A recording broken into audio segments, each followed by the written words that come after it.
Join me today. Today we're going to do a soil test. I had a request.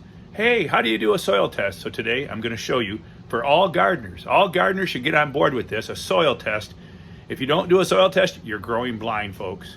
Whether you're growing flowers, potatoes, tomatoes, giant pumpkins, you're growing blind. You need to do a simple soil test. Please join me today. I'll show you how to do that.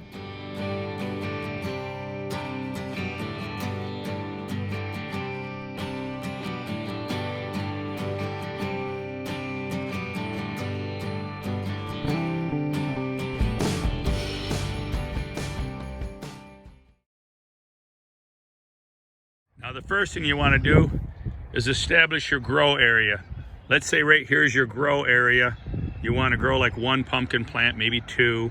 Well, you would establish maybe 1,000 square feet minimum.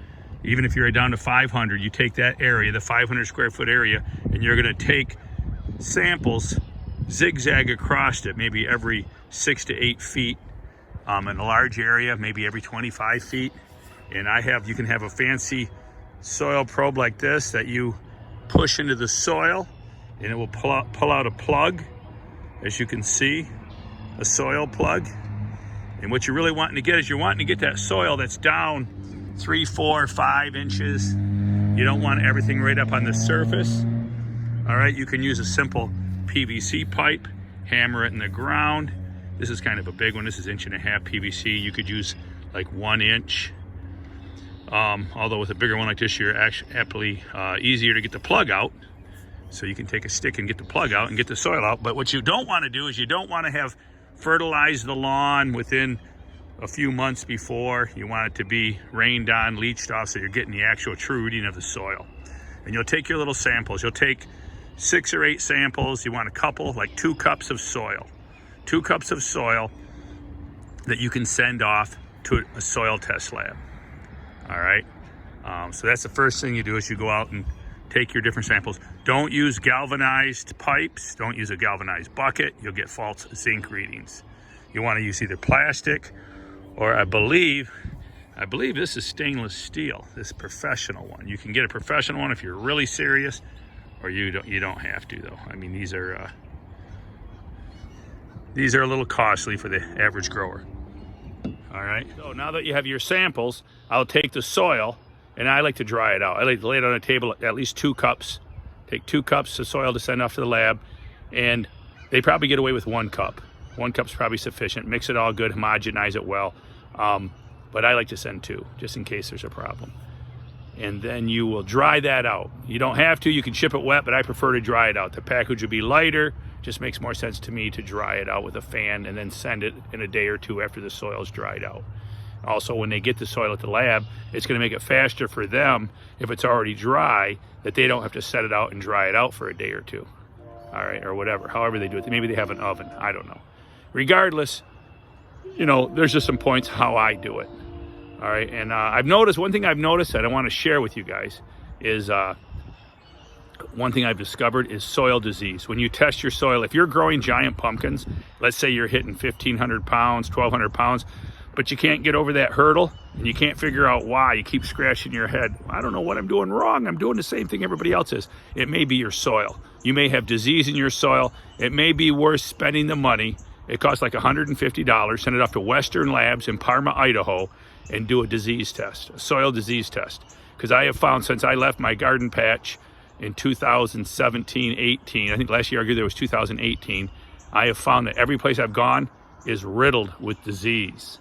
And I think a lot of your growers, they have disease issues. I know one guy, Rick Jolivet in Wisconsin, he said he has disease issues. He doesn't want to use chemicals. He's been trying to combat that for a long time. And he's just, he can't get like past the 1,700 pound mark. And I think personally, just my opinion, maybe I'm wrong, it's disease. He probably has a level of disease where like Moby Mike, I'll guarantee you Moby Mike don't have disease issues in his soil.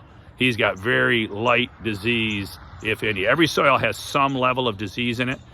The question is how much? It may be worth spending the $150. All right. So there you go. Just my opinion on that.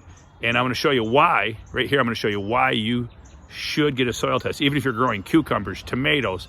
I talked to some people in Florida that said, hey, I can't get my cucumbers to grow. Well, if you're growing in sand, you need to add a little fertility to every watering. Get you a water-soluble fertilizer like General Hydroponics Grow Max, or you can use Miracle Grow, and put like a 1/4 teaspoon of fertilizer, water-soluble, in every gallon of water if you're growing in sand. Sand does not hold the nutrients. You can't grow in sand. You have to think of it like hydroponically. I'm going to add a little fertility, and I'll link this back to my growing in sand giant pumpkin in Florida. I just did this winter and really learned a lot. I learned a lot in that grow. A lot of people say, hey man, why'd you do that to the plant? I'm like, hey, I learned a lot. So when I go back and grow again, I've got all that fuel and knowledge that I gained. But let me show you a few things why you must do a soil test. If you're a serious gardener growing flowers, anything, this is why you need to do a soil test. Here is why.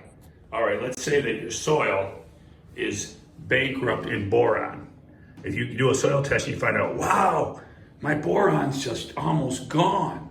Well, you can correct that with some borax. Borax is 11% boron, and you can add that to your waterings. You can add, like with this, I'd add like a 1/2 teaspoon to every 50 gallons of watering.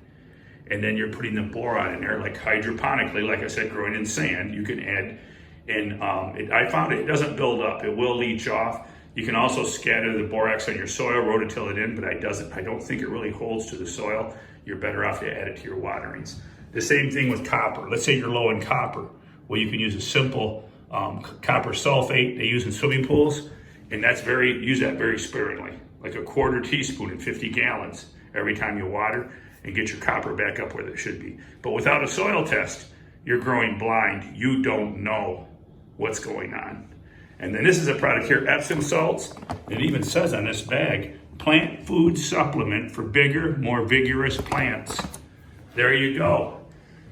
That is your magnesium sulfate. You can use that for all your plants. I don't care what you're growing, palmetto bushes in Florida, wherever you're growing around the world, use some Epsom salts, 1 tablespoon per gallon. But that's another thing the soil test is gonna show you, what is my magnesium level, all right? So, the question is, where do I go, Bubba? Where do I send my soil? All right, we're gonna talk about that right now. Some people are on what I call a broken income. Some people say, no, I'm on a fixed income. I'm like, no, if it was fixed, then there wouldn't be no issues. You're on one of those broken incomes. Okay, if you're on a broken income and you wanna save money, I'll tell you what to do. Go to Giant Watermelons Growers Facebook page or their website.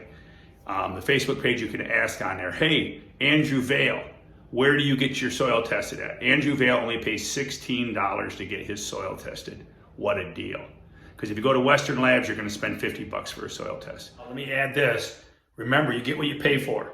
When you go to Western Labs for $50, you're gonna get recommendations. They know all about growing giant pumpkins. They're a lot different than other things. So to me, I go to Western Labs, I pay the $50. But if you're on the broken income, then you may wanna spend the $16. But you won't get the recommendations or knowledge. You get what you pay for. So it's your choice.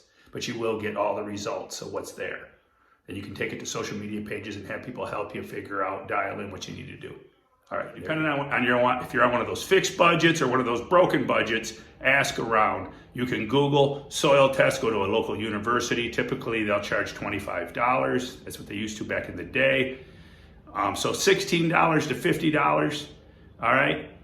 And that will get you off to a good start. But remember the don'ts. Don't fertilize before you send the soil test. Make sure you got soil that's set for a couple months and have been rained on, been leached off, and get a true, accurate reading. Don't use galvanized tools. Don't use metal tools unless you know it's stainless steel or something that's not going to carry any false zinc readings. Plastic tools are best. Put your soil in a little plastic Ziploc bag. I would dry it out first and then send it off to your lab. All right, I hope that helps you today. And remember, keep it a secret, but go tell a friend. Bubba's Gardening around the world. And get your seeds at worldwidegiantgrowers.com. We have tomato seeds, watermelon seeds, giant pumpkin seeds, sunflower seeds, and more. All right, please join us.